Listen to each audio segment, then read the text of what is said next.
The following podcast is part of a certified educational activity titled Precision Tactics with HER2-Targeting ADCs in HER2-Altered Solid Tumors, Candid Conversations and Clinical Consults.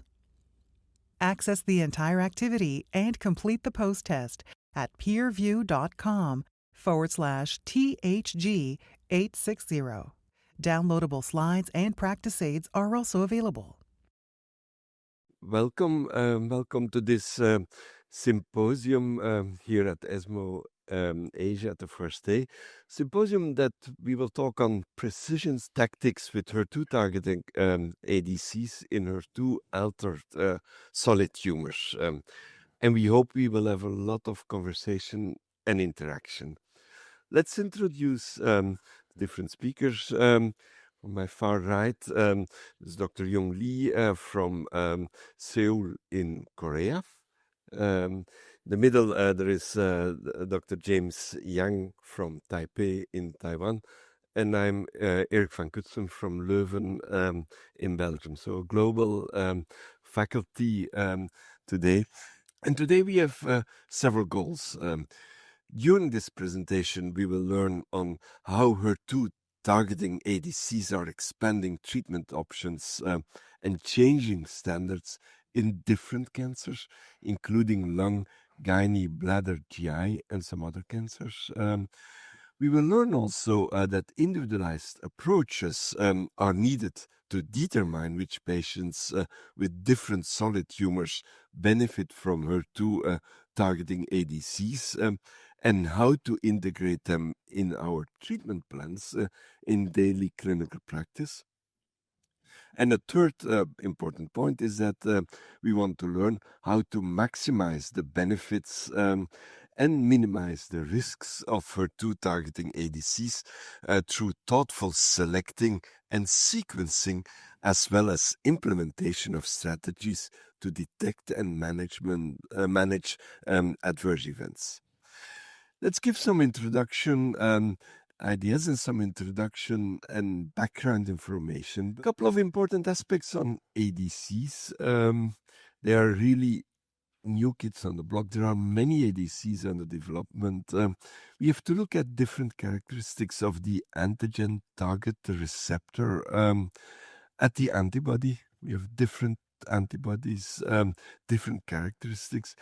The linker is also important, and if you look from the first generation to what we have today, the characteristics of the linkers have changed. We have improved clearly also with new linkers.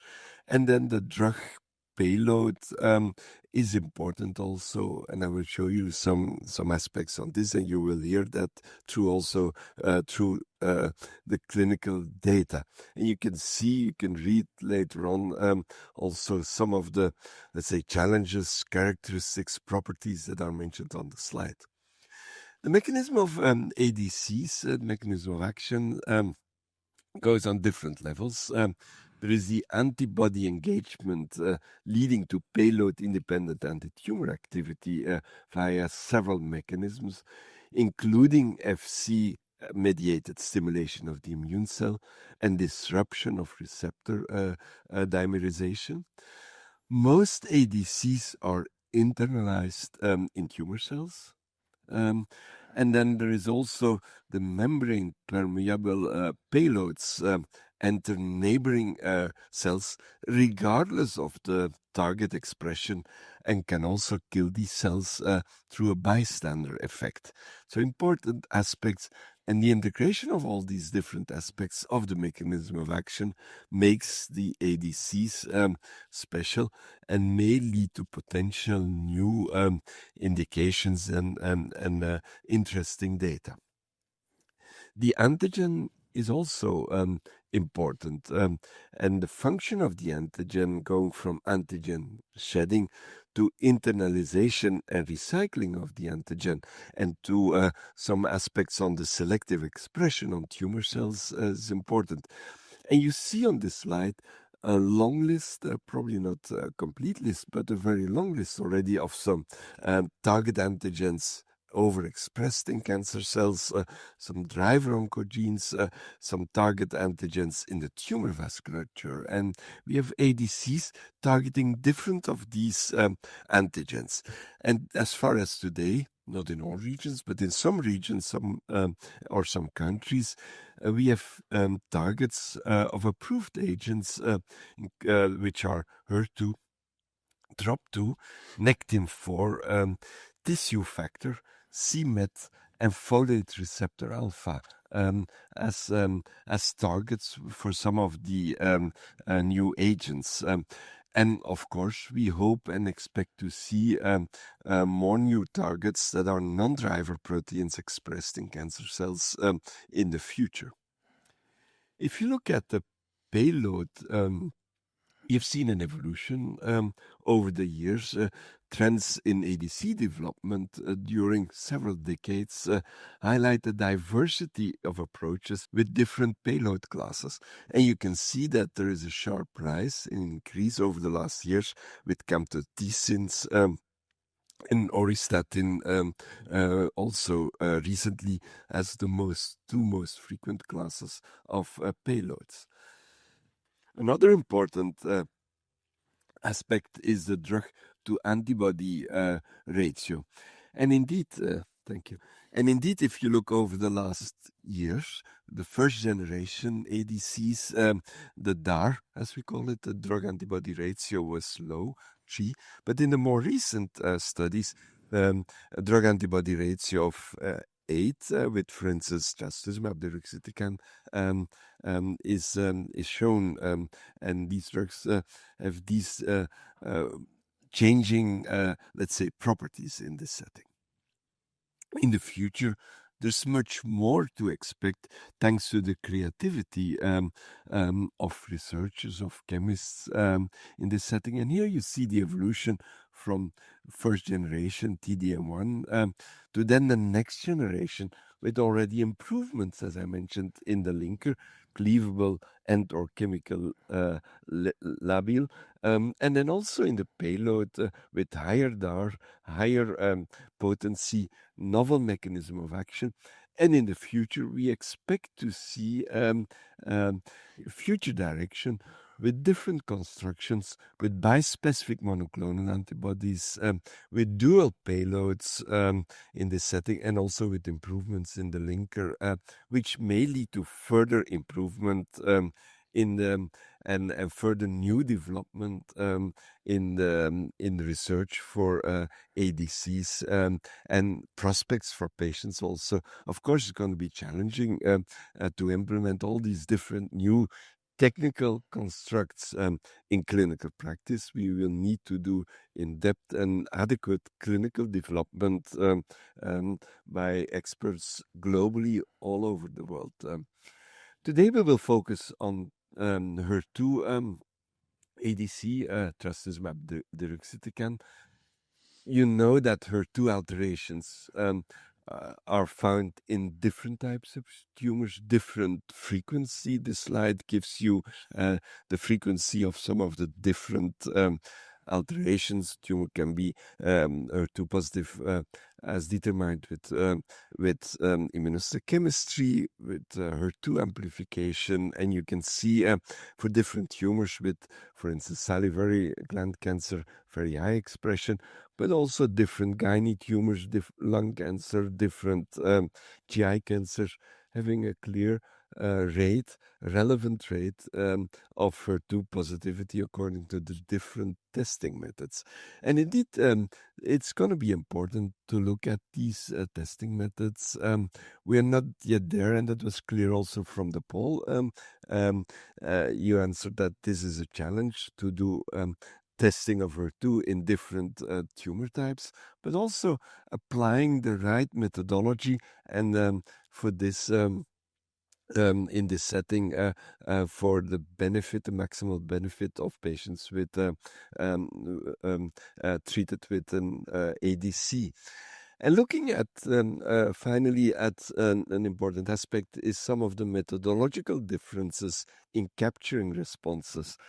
And if you look carefully at this slide, you can see that that different testing methods identified responders, including IgG+, which led to the greatest prediction of response, but also with other testing methods, plasma HER2 amplification.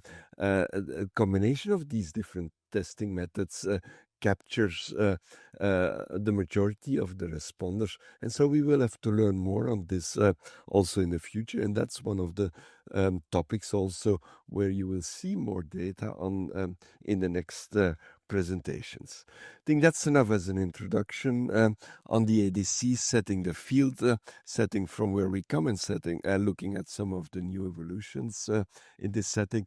Let's now go a little bit more into details, into some specific tumor entities. And for that, the first speaker will be Dr. James Yang, from the National Taiwan University College of Medicine and the National Taiwan University Cancer Center. And he will take us through the important data in the present and also some future prospects of HER2-targeting ADCs in lung cancer, and link that to evidence and practicalities.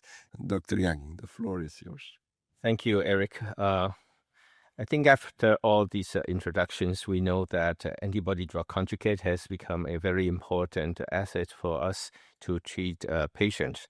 And for today's trastuzumab deruxtecan, it's already on the market, and also for lung cancer treatment. So let's go over some of this data and show how we deal with this new area that for the better outcome for non-small cell lung cancer. This is the HER2 alterations and testing in non-small cell lung cancer. Well, we know that HER2 overexpression has been studied 25 years ago when we have trastuzumab. But we also know that HER2 can be amplified in various scenarios. For example, in patients who had EGFR mutation treated with osimertinib, you see 10% HER2 amplifications. And in 2 to 4% of patients with de novo non-small cell lung cancer also have mutated HER2, and significant fraction of lung adenocarcinoma has these so-called alterations. And the prognostic significance of these alterations has not been fully defined, because we know that lung adenocarcinomas has now been separated into several genomic defined categories, but HER2 expression or amplification will fit only in some of these. And HER2 dysregulation encompasses heterogeneous and distinct alterations. They actually lack the correlation between overexpression, amplification, and mutations. Therefore, if you look at these three circles here, defined by different methodology, they do have some overlapping, but not really very closely related. So, for example, if you have a patient who had HER2 amplification being detected in NGS, that doesn't mean that if you stain for HER2 in IHC, it's always highly expressed. And same for HER2 mutation. You often think that these patients with HER2 mutations will have very high amplification, but the answer is no. And you probably don't see overexpression as well. So, so these are some overlapping, some different categories of patients that we need to be taken care of. So this is a number of frequencies. For example, for IC2+ and 3+ HER2, you can see roughly from 15% to 30% in different publications. And for amplification, you can see that from 2 to 6%, but it really depends on the population you're testing. For example, in EGFR mutant treated with third generation EGFR TKI, you will see much higher rate. And for mutation, these are de novo or driver mutations. Consists of here 1 to 5%, but usually in Asia it's about 3 to 4%. So the spectrum of HER2 activating mutations, so the last row that I mentioned, that consists of roughly 2 to 4% of the Asian population. These mutations are also distributed along these HER2 different domains. So, for example, a majority of HER2 mutations occurs in the tyrosine kinase domain in the form of insertional mutation. So it is the same side of EGFR, meaning that it's exon 20 insertion mutation. So we know there are a lot of small molecules that are developed against these mutations.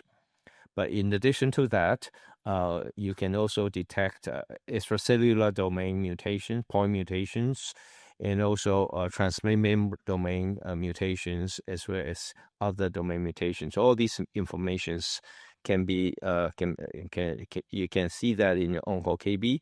And in addition to the so-called activity mutation that we know for tyrosine kinase domain mutations, some of the point mutations were also demonstrated to be the driver mutations as well. So it is a very large area, and a lot of things we don't know. And even in a few years ago, we've also detected a whole exon skipping, exon 16 skipping in HER2, which we found in one non-small cell lung cancer patient, and that was also reported in breast cancer even 20 years ago. So the HER2 mutation obviously occurs in various dimensions in the literature as well as in our clinic. So what does NCCN guidelines says? So these are the approved indication as some of the method that we use. So first is testing methodologies. So while targeting PCR technique can be utilized to examine HER2 mutations, the diversity and spectrum of mutations are best surveyed using NGS-based approaches. Because targeted PCR usually only examine the tyrosine kinase part. That part consists of 70 to 80%, but we will miss that 20 to 30%. So therefore, NGS probably will be the better ways to detect, and the NGS coverage should be also all-inclusive of these exons that harbor activating mutations. And if you want to know more about other points that we probably don't know yet, a full coverage probably is a better way to go. And scoring criteria for anti-HER2 monoclonal antibody ADC therapy is currently based on criteria initially applied in gastric cancer, which utilize different scoring criteria than that was utilized for breast cancer. We know that for gastric cancer and breast cancer, because of the size of the tumor, for breast cancer, you always have a big lump that was taken out of surgery.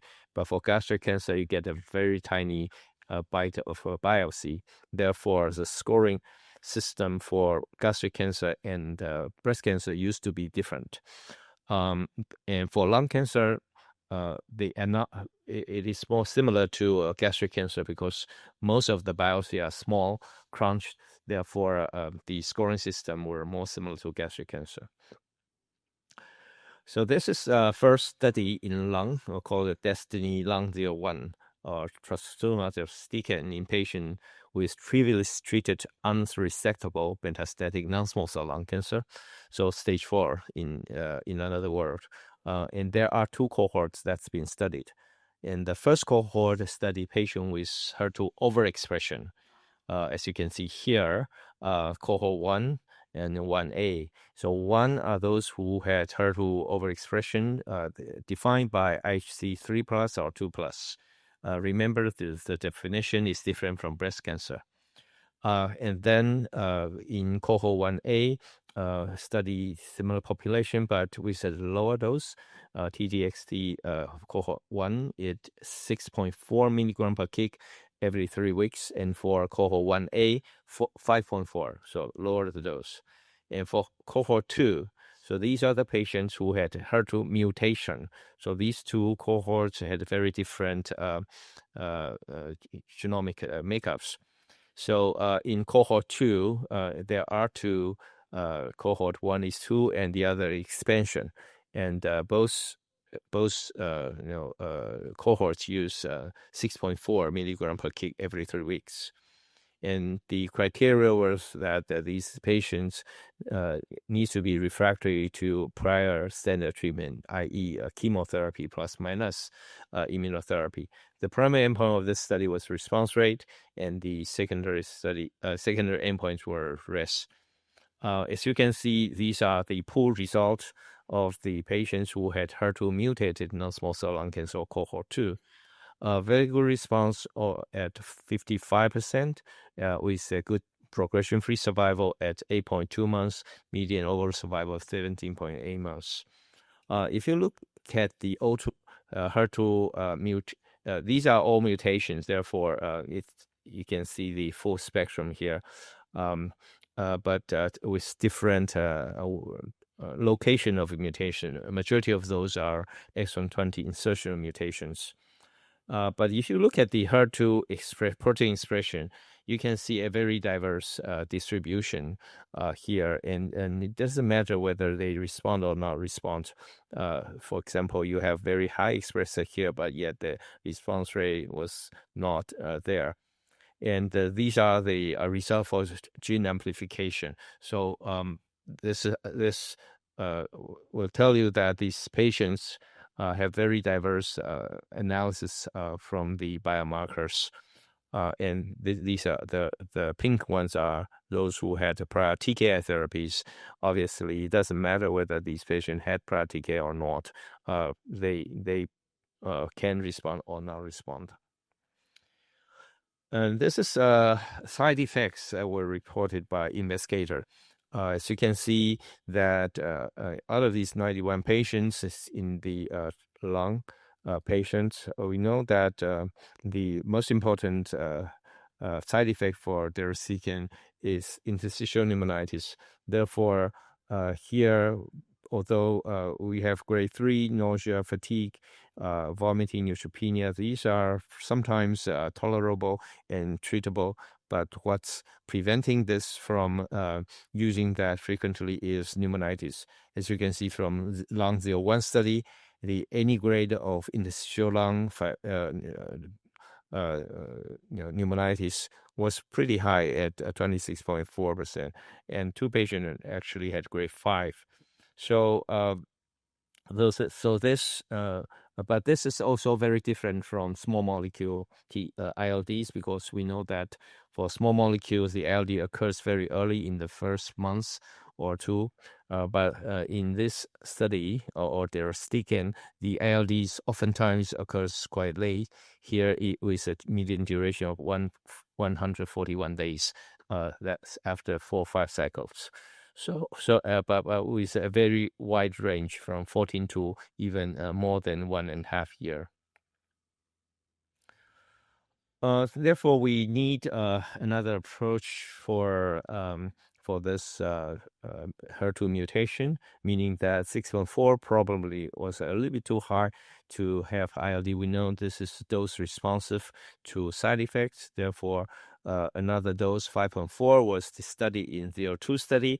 As you can see here, both dose had a pretty good response rate, one at 49%, the other at 56%. And here are the number of patients, much larger number of patients. If you look at the PFS curves, you can't tell the difference between different doses.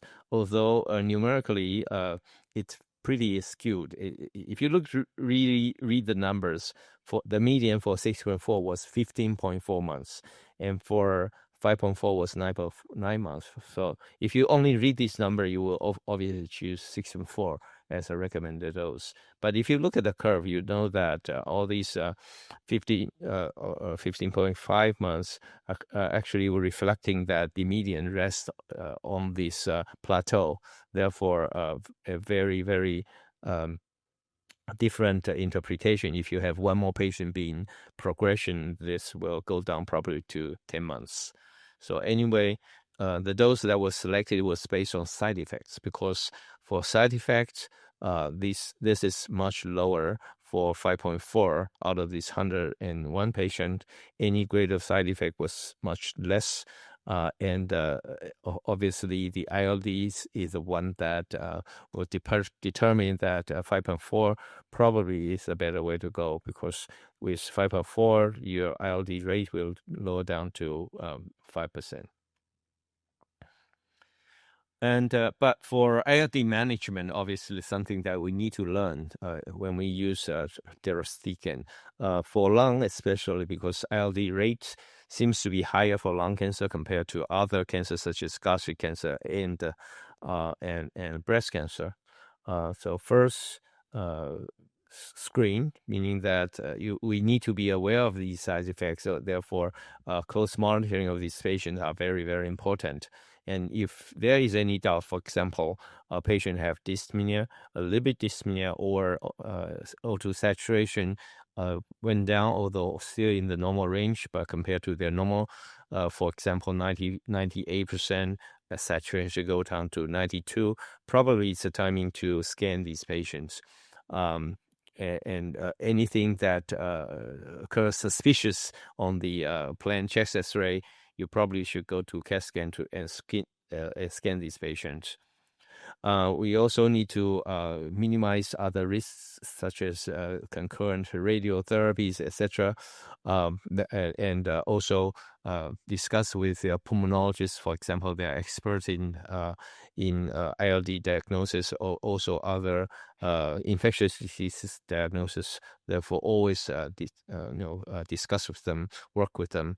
And if there is any proof or doubt of severe, moderate form of ILD, suspend the treatment.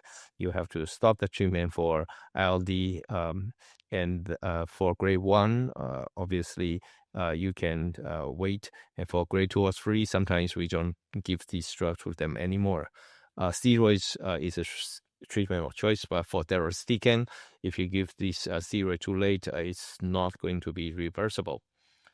Okay, so what about the efficacy in the brain? Although it's ADCs, it's antibody, so we think that the brain activities should be low. But if you look at all these antibodies, they do have responses in the brain, especially for ADCs, because these topo-1 inhibitors were cleaved and they will circulate sometimes in the circulations. Therefore, potentially it does go to the brain. So these are the data that show that these patients who had isolated brain metastasis, they do respond, and these are the measurable brain tumors. So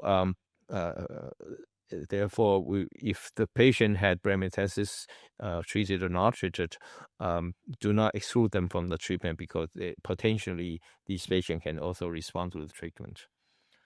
In China, there is another study confirming that deruxtecan, trastuzumab deruxtecan, has a very good activity in HER2-mutated non-small cell lung cancer, that was reported by Jung-Yun in World Lung. As you can see here, the responses were pretty good. This is a single lung study and 72 patient. The confirmed response rate was roughly 50 to 59%, and the duration of response was also pretty good at 9.4 months. And majority of patients actually had disease control. So these patients obviously are good candidates. So this is a couple marker for DESTINY-Lung05. The overall survival time was 21 months. I think with the current approval of 2 small molecule TKIs, adding together, we should be able to further increase this overall survival for HER2-mutated non-small cell lung cancer. So what about the other part of HER2 overexpression? So we discussed the mutation, and it has the overexpression, the mutated HER2 non-small cell lung cancer had received the approval over the world for their trastuzumab deruxtecan. But for HER2 overexpression, there was a DESTINY-Lung01, but it was also studied in other tumors as well. And the data was pretty consistent that in HER2 overexpression defined by HER2 3+, you can see some activities. But here we only focus in lung. So if you look at the two cohorts in the DESTINY-Lung, there was one study. One had 49 patients. The other had 41 patients. You can see that the response rate was 26 versus 34%. And the response rate actually was higher for lower dose, 5.4, probably due to some tolerability issues. But anyway, if you look at the 2+ and 3+, there were potentially some difference, but because of small number of patients, we're not going to compare them here. In DESTINY-Lung03, so this is a study that was presented to show that in HER2 2+ or 3+, the patients were treated with deruxtecan at 5.4 milligram per kg, and their responses. So the patients actually had a response regardless of PD-L1 status, regardless of prior TKIs, and it was higher for patient with actually 3+, and was lower, but still good enough, 35% for patient with 2+, with median PFS of 8.2 months. And these patients had a diverse genomic background, but yet they all had actually 2+ or 3+. Thus, we know that FDA also has given this indication to PanTumor HER2 3+ expression to use trastuzumab deruxtecan. So what about the future? These are all accelerated approval based on single-arm clinical trials. But if we want to make that to be a full approval for lung cancer, a comparative study, phase 3 need to be done. So here are some of the studies that are contributed to our knowledge. One is in the future. Okay, so one is DESTINY-Lung04. This is compare trastuzumab deruxtecan versus carbo or cis plus pemetrexed plus pembrolizumab. So you know that this is a single agent versus a standard of care 189 regimen. And DESTINY-Lung06 is trastuzumab plus pembrolizumab versus this is again 189 regimen in HER2 overexpression patients, and there is a definition of PD-L1 less than 50%. So these two studies will give us the answer of whether patients can use this regimen in the first-line setting, in HER2 overexpression or in mutated patients. But we still need to mention that for HER2 mutation, there are two drugs that's already been approved. One is savolitinib, the SOHO study 01, and was just published recently in the New England Journal of Medicine. But there is one study studied the first-line use of that agent versus chemotherapy, and zongertinib is a BI compound that has also received accelerated approval for HER2 mutation indication, and the phase 3 study is called BEAMING-Lung02, compare zongertinib versus chemotherapy. So let's see this patient. It's just indicated patient, 52-year-old man with a history of 10 pack per year, smoking history. He was diagnosed with metastatic non-adenocarcinoma involving the lung, liver, and bones. Okay. So NGS showed no actionable alterations in the first-line setting. PD-L1 lower at 10% only. So he then received a combination of carbapenem and pembrolizumab 189 regimen, had an initial partial response, but after 7 months, he had progression. So is this time point, do we need to test any additional biomarker? Because we already had NGS that could inform the treatment decisions. How should we approach treatment selection and sequence for this patient? With that, I'm going to give back to Eric. Thank you very much, James. This was an in-depth and very detailed and very nice overview of what we know and where we are going towards. And I want to continue immediately with the next speaker, Dr. Jung-Yun Lee from Seoul in Korea. And he will develop the topic on ADCs in gynecological bladder and other GU malignancies, and also looking at the science behind it and implications for practice. Thank you, Eric. Thank you for having me here. Thank you, PeerView team. It is always exciting to approach as a multidisciplinary, and we can learn each other. So there is considerable HER2 expression in gynecologic cancer. The HER2 expression varies according to tumor types and histologic subtypes. As you see here, the range of HER2 expression is quite wide according to the reports. It highly depends on which methodology you use and which cutoff criteria you use. So it is very difficult to define HER2 expression in gynecologic cancer at the moment. There are heterogeneity of HER2 expression in gynec cancer. For example, in hysterectomy specimen, there is a strong basolateral membranous staining in more than 30% of tumor cells representing HER2 score 3 positive. However, core biopsy of the lung metastasis from same patient shows discrepant results. Only faint incomplete membranous staining is identified, accounting for HER2 score 1 positive. HER2 expression varies in each anatomic location, and the changes in HER2 expression occurs with tumor evolution.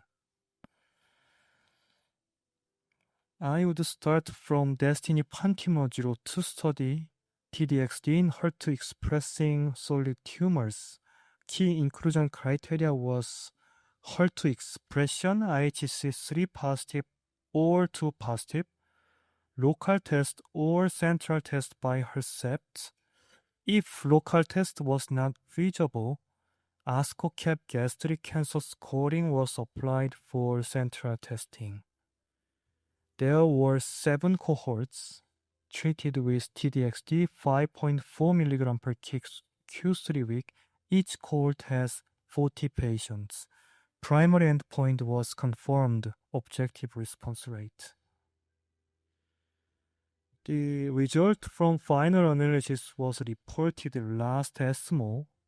As you see here, consistent with primary and post-hoc analysis, T-DXd continued to show durable and clinically meaningful antitumor activity in patients with HER2-expressing tumors, irrespective of whether HER2 IHC status was determined by central or local testing.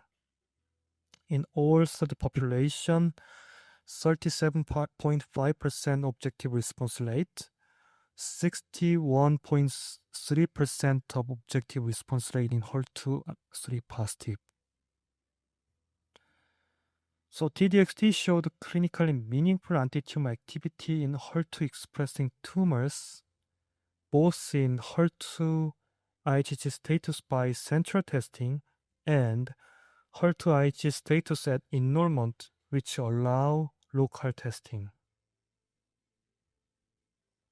This table shows adverse events summary in primary analysis and final analysis. With extended follow-up, safety remained consistent with known profile of T-DXd, with no new safety signal observed compared with primary analysis. This will suggest promise of long-term use of T-DXd in durable responder.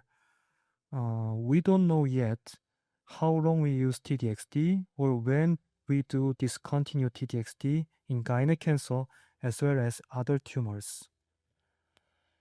As you see, there are some additional ILD cases in final analysis, so there may be some late onset ILD, and this is something to consider in future analysis. I will briefly talk from ovarian cancer. As you see, 45% of objective response rate, 63.6% in 3 positive. This is one represent case from my clinic. Patient had HER2 IGC 3 positive. She had debulking surgery followed by paclitaxel carboplatin bevacizumab, but multiple lung metastases were found. She participated in T-DXd study and had 39 cycles. She's now still NED, even she had off treatment. Other HER2-targeting ADC studies are ongoing. The small numbers, objective response rate was very nice. In ovarian cancer, we have a lot of ADC targets. At the moment, HER2 and folate receptor alpha is the most active area. So we wonder the sequencing of ADC in both platinum-resistant and platinum-sensitive space, even in first line. If you look at the data from my institution, you can see HER2 expression is prevalent in non-high-grade serous carcinoma than high-grade serous carcinoma. Interestingly, HER2 expression is prevalent in HRD than HRD negative. And this is survival curve. Higher expression of HER2 is associated with poor survival outcomes in BRCA mutated and HRD subgroup, but not in overall population.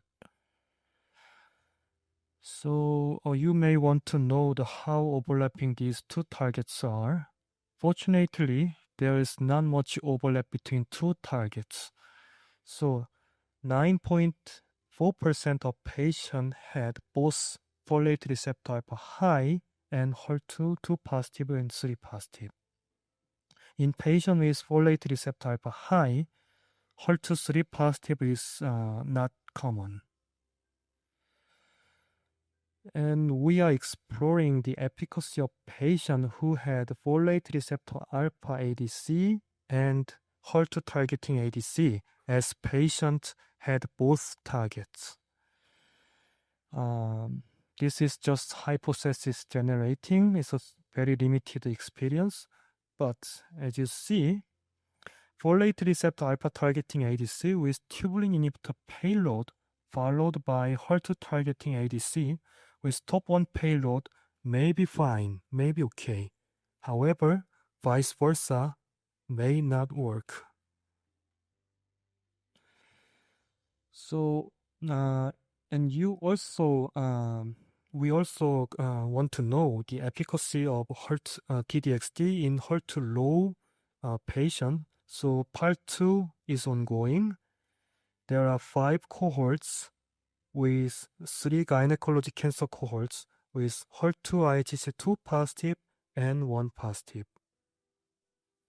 And based on ovarian cancer cohort data, DESTINY-Ovarian 01 phase 3 study, T-DXd plus bevacizumab as first-line maintenance in HER2-expressing ovarian cancer is ongoing.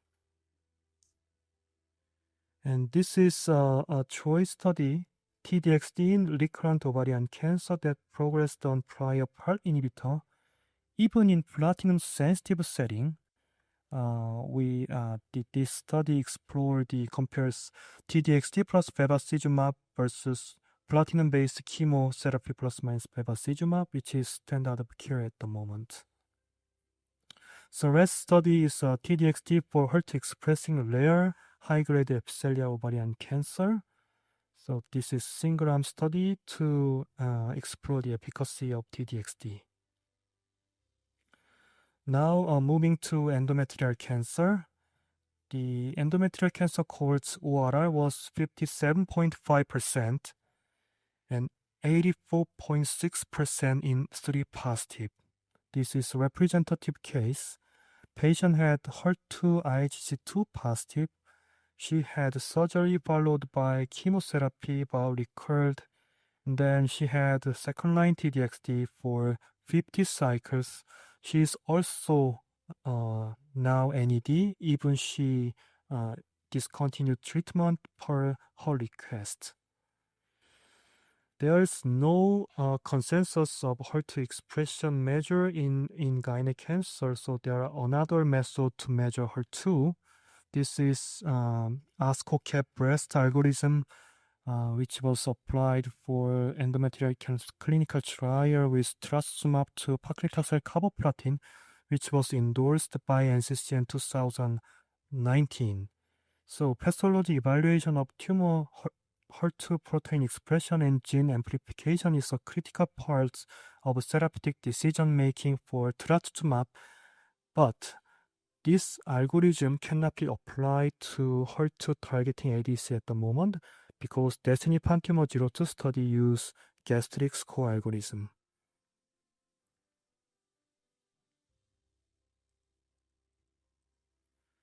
In endometrial cancer, there are also many targets for ADC. A phase 2 status trial is exploring the efficacy of T-DXd for HER2-expressing advanced or recurrent uterine carcinosarcoma. In this study, they also used gastric score algorithm. In HER2-high, ORR was 54.5%. Even in HER2-low, confirmed ORR was 70%. Based on good result from DESTINY-PanTumor 02, phase 3 DESTINY-Endometrial 01, first-line T-DXd in HER2-expressing MMRP advanced or recurrent endometrial cancer study is ongoing. There are 3 arms, T-DXd plus rilvegostomig and T-DXd plus pembrolizumab, and comparator as paclitaxel carbo plus pembrolizumab. So last is cervical cancer. As you see here, ORR was 50% and 75% in IHC 3 positive. And as you can see here, even in HER2 low patient, 1 positive, 0, 50% of objective response rate.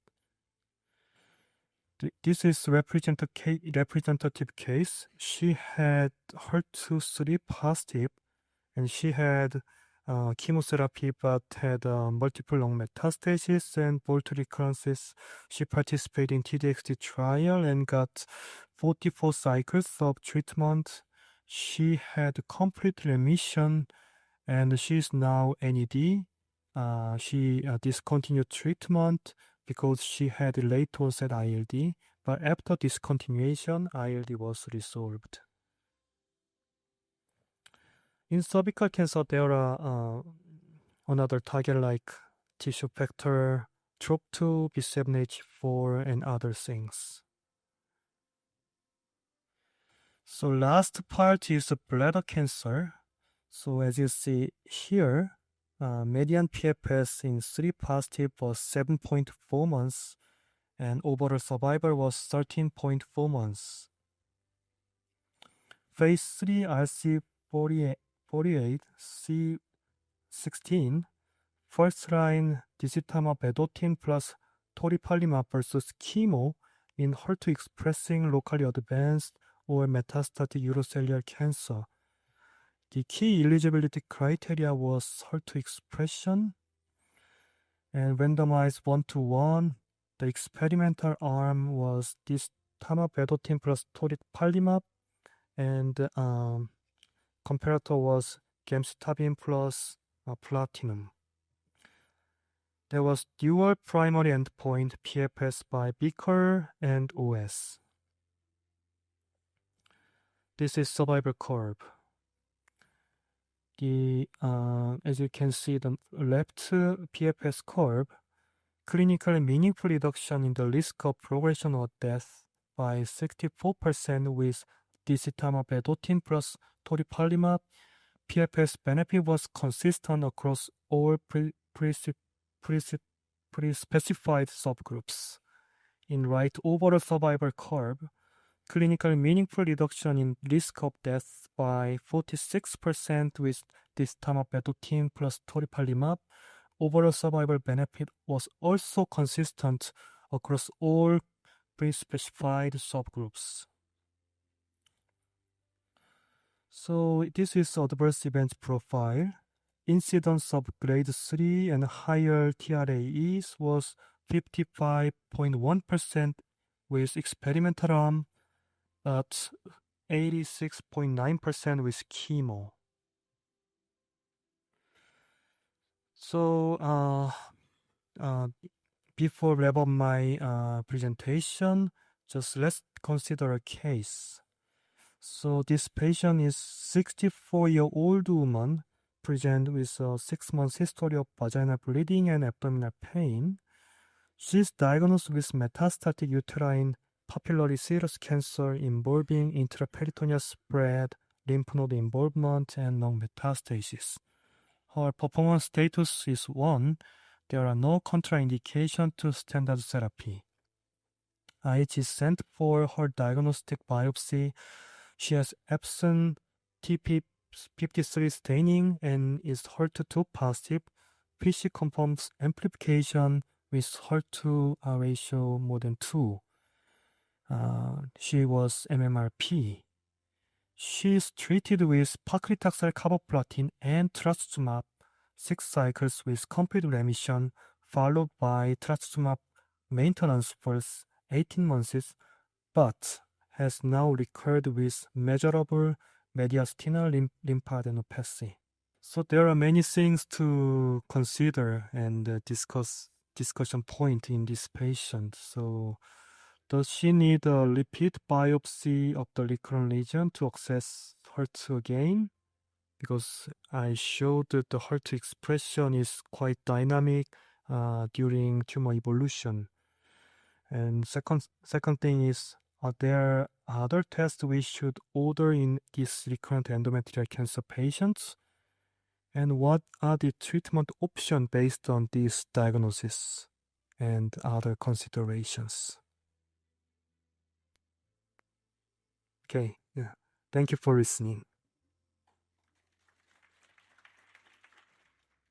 Thank you very much, Dr.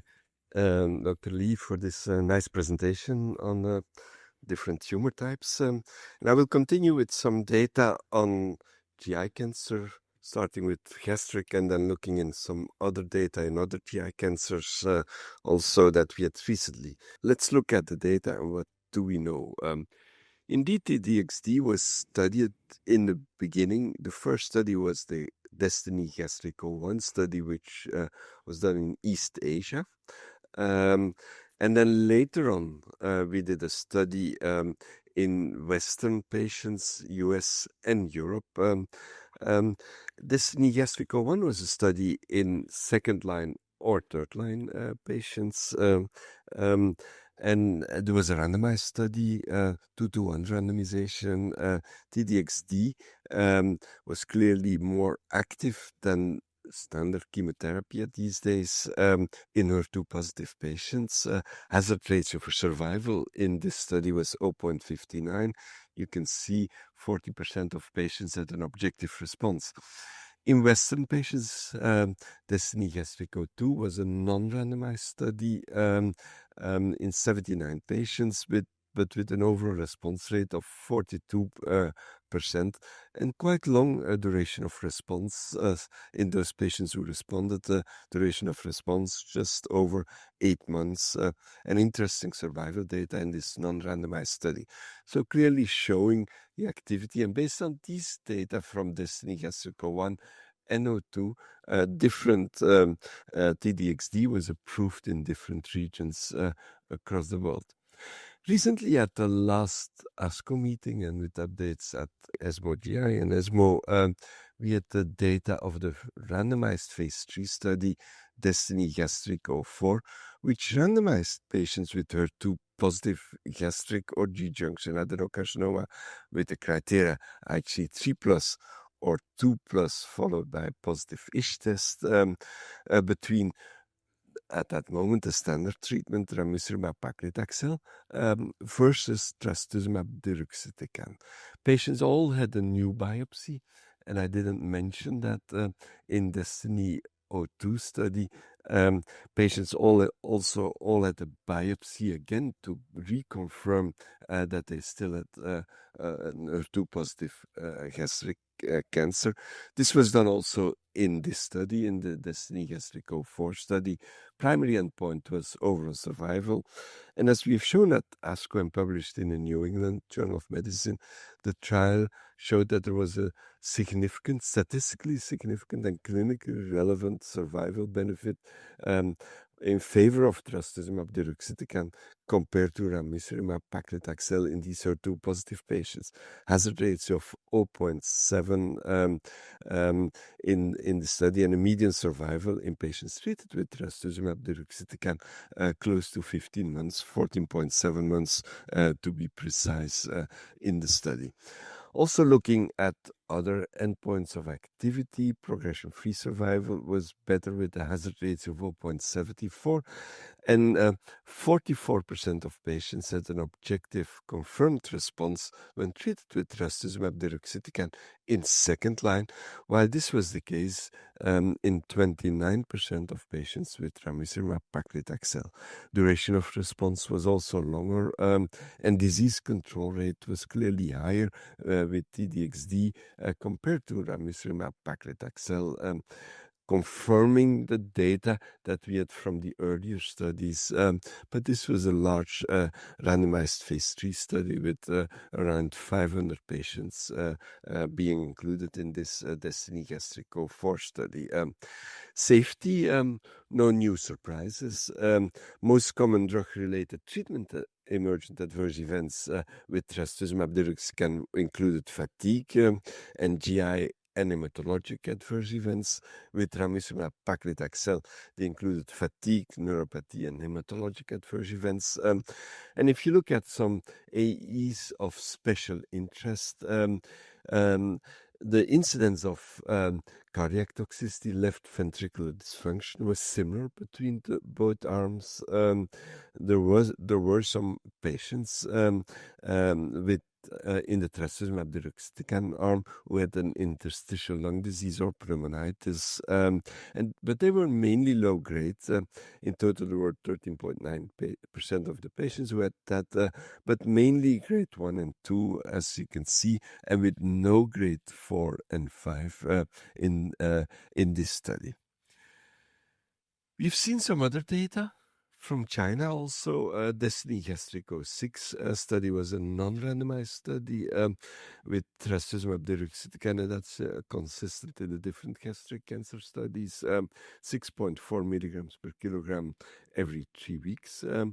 Looking, as we did in the DESTINY-02 study, looking at the primary endpoint of overall response rate, and our Chinese colleagues have shown, have reported an objective response rate in 73 patients of 29%, with clearly high response rates in patients who were IHC 3+. There were some responders also in the IHC 2+, followed by a positive ISH test in this setting, confirming also what I told you in the beginning of my presentation as a finding.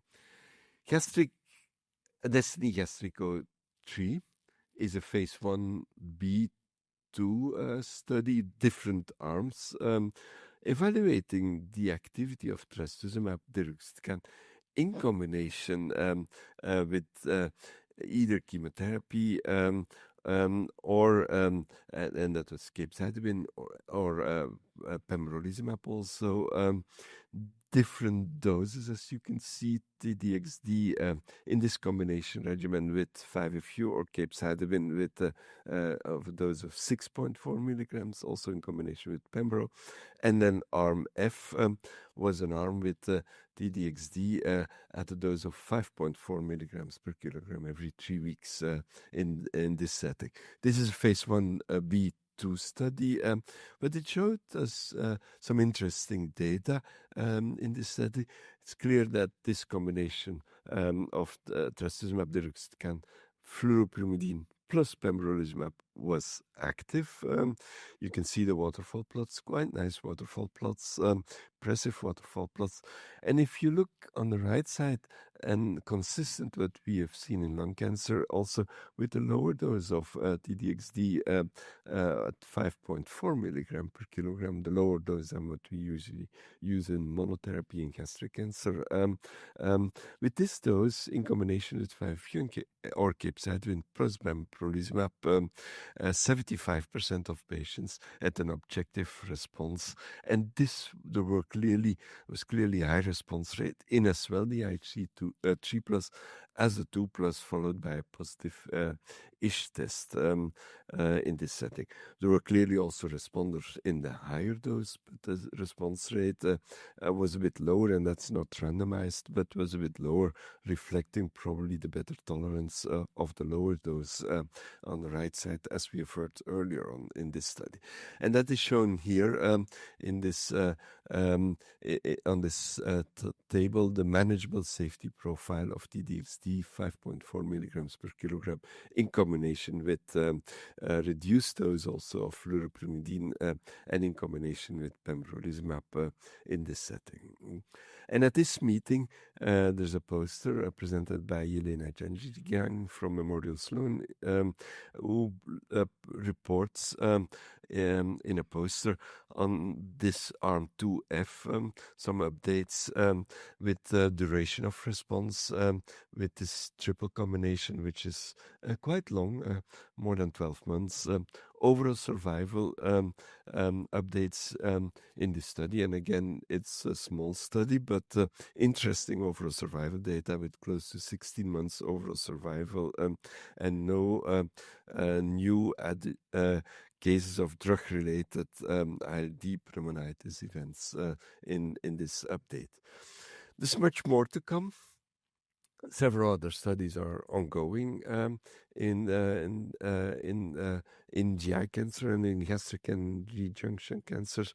DESTINY-Gastric 05 is a study that is running at the moment, different parts of the world. It's a global study in which patients are randomized, are treated with, in the first-line treatment, HER2-positive gastric or G-junction adenocarcinoma with trastuzumab deruxtecan plus chemotherapy with or without pembrolizumab versus chemotherapy and trastuzumab with or without pembrolizumab to take further on the previous study that I just showed, this phase 1b/2 study in first line.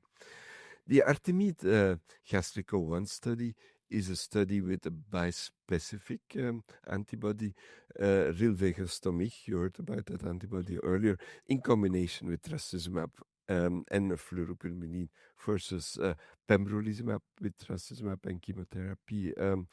And then there is another study ongoing also with T-DXd in combination with valemetostat in previously treated patients. That's just to mention some of the further developments that are ongoing in gastric cancer. Let's expand to other GI cancers, colorectal cancer. DESTINY-CRC 01 study was a study done by our Japanese colleagues. Dr. Yoshino was the leading investigator. And this study was in patients with HER2-positive metastatic colorectal cancer, chemorefractory, refractory to all standards of treatments, HER2 positive. It was here you can see in cohort A interesting and very appealing waterfall plots, and they reported, our Japanese colleagues reported in 53 patients an objective response rate of 45% in colorectal cancer.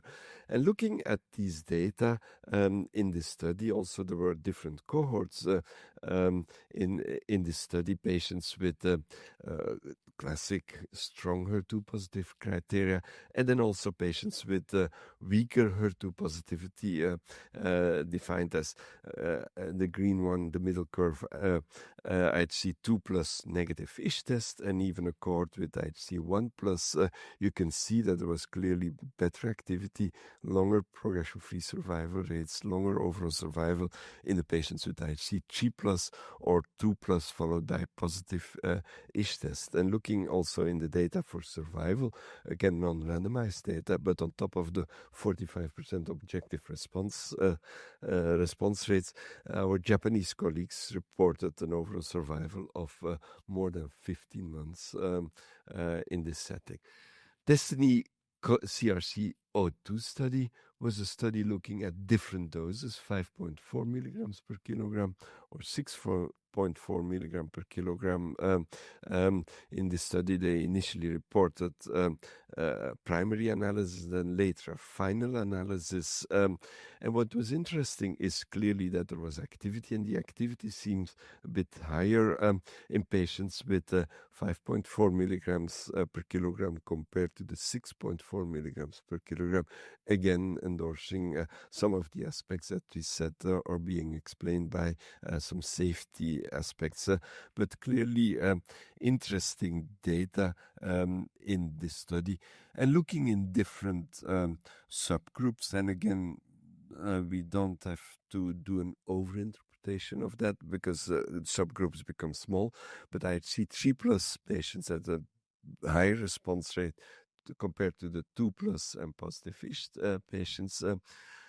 In colorectal cancer, you for sure know that most of the HER2 positive patients are left-sided RAS wild-type tumors, but we know that there are also some RAS mutant tumors. You can see much less than the wild-type tumors also included in this study, and some of the other developments with HER2-targeted agents, with TKIs, are focusing only on the RAS wild-type patients.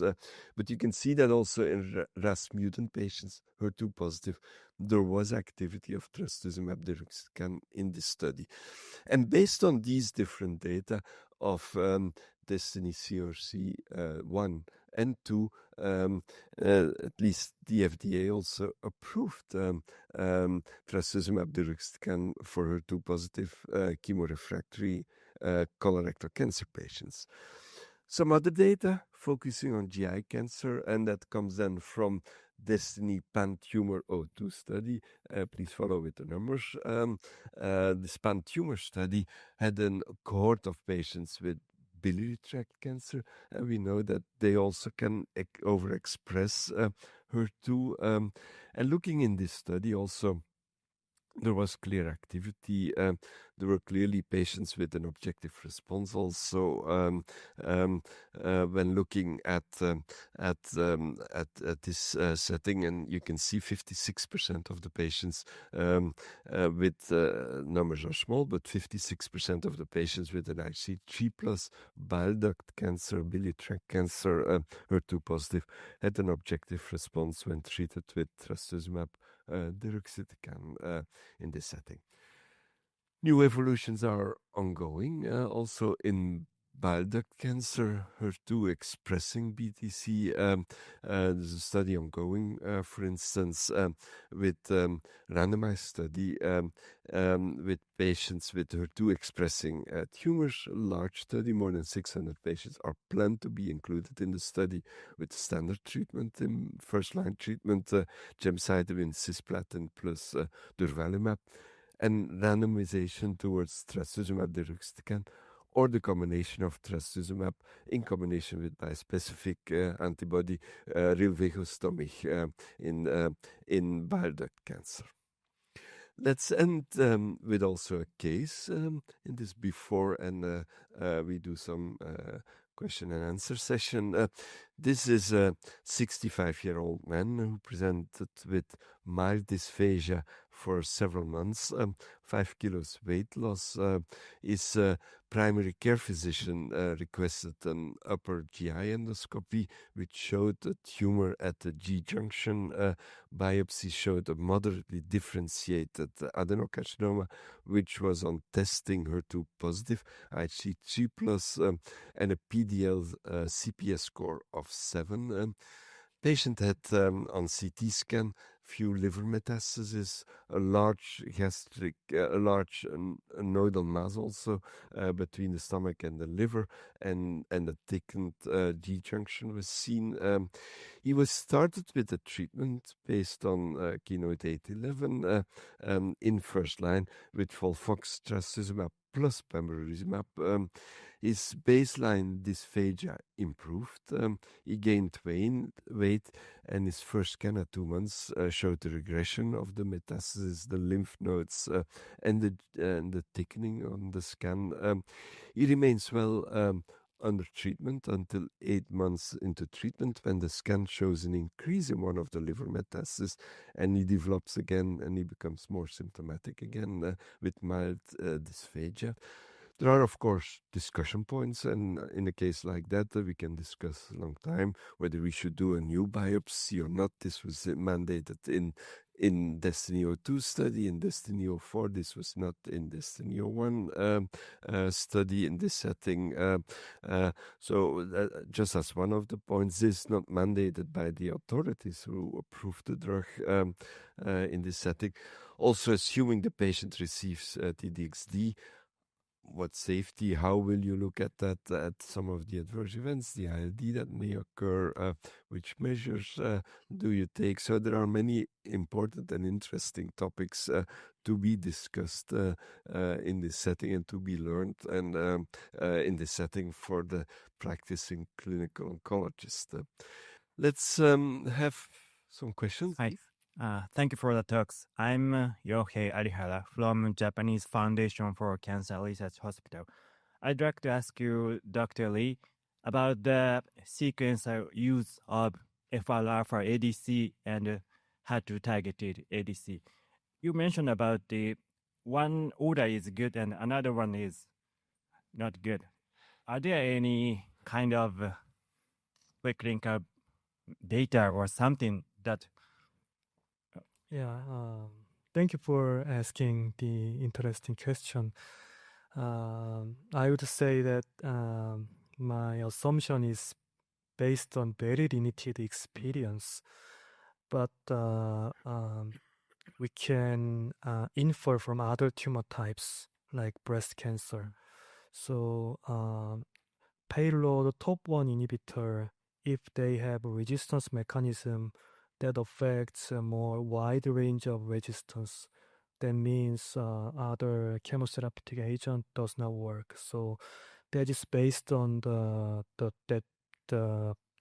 chemotherapy resistance mechanism of top 1 topotecan like that. So that is that has some rationale, but we have few data in gynecology cancer, so we need more data. But let's see. Okay, thank you.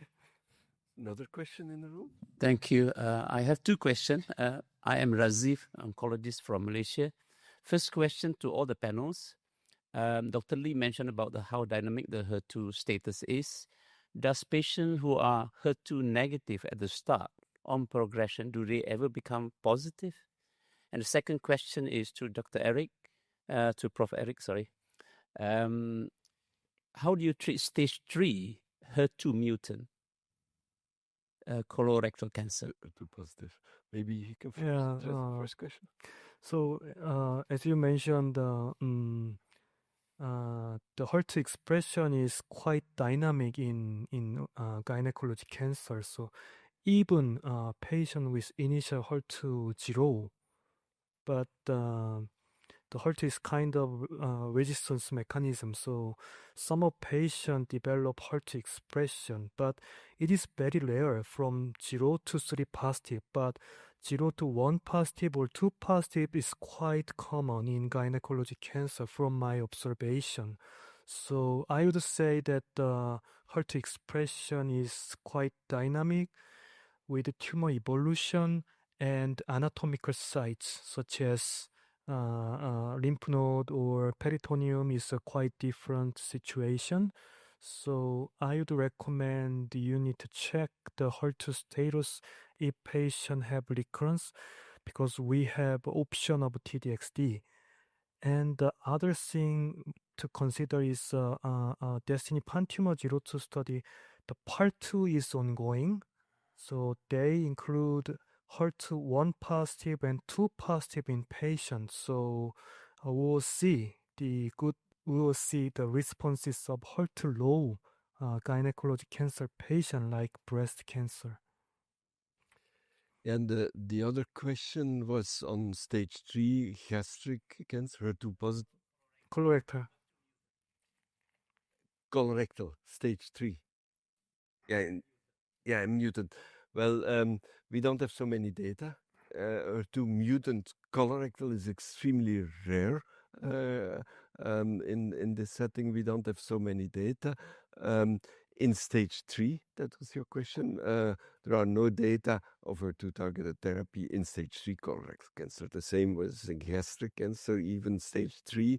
It's interesting, but stage 3 gastric, HER2 positive, standard treatment today is perioperative chemo with the addition of durvalumab before and after the operation in the setting. There's another question there? Thanks for wonderful talk. I'm from Taiwan. I was just wondering, for HER2 testing and treatment efficacy, are there any differences between lung squamous carcinoma and between lung adenocarcinoma? Thank you. There was very few data for squamous, actually, and most of the data are in adenocarcinoma. But currently, the testing, this is something that I need to mention, in different clinical pathology laboratories are not unified yet. So most of the pathology laboratories are still using Hercept test. Yet, in all these studies, different antibodies were used that detect lower level of HER2 expression. So 2+ and 3+ definition is different from breast cancer, expression. So I guess more data will be collected with different antibodies, and I believe the use of antibodies should be unified in the future, especially across different tumor types. Otherwise, it will become more confusing. A final question. I have a long list of questions, and I will have to disappoint you that we cannot answer because of timing all the questions. But the question here is on safety as final question. Are there any ways to predict who are the patients who will develop ILD? I don't think there is any way, but most of the study exclude patients with pre-existing fibrosis of the lung, especially those who had prior lung irradiation. Therefore, I think these are the patients who are prone to develop ILDs, but yet we don't have any hint at this moment. The only thing we know is that for these patients who had minor fibrosis, when they have ILD, it could be more serious. So this is the only thing we know. Mm-hmm. Okay, thank you to all for being here with us, for the interaction. Thank you to my two colleagues, speakers, and enjoy the rest of the meeting in Singapore. Thank you. Thank you for listening. Remember to download the slides and practice aids and complete the post-test for instant credit. This activity is certified by PVI, PeerView Institute for Medical Education, and by the European Board for Accreditation of Continuing Education for Health Professionals. This activity is supported by an educational grant from Daiichi Sankyo Incorporated. To access all materials for this activity, visit peerview.com/THG860.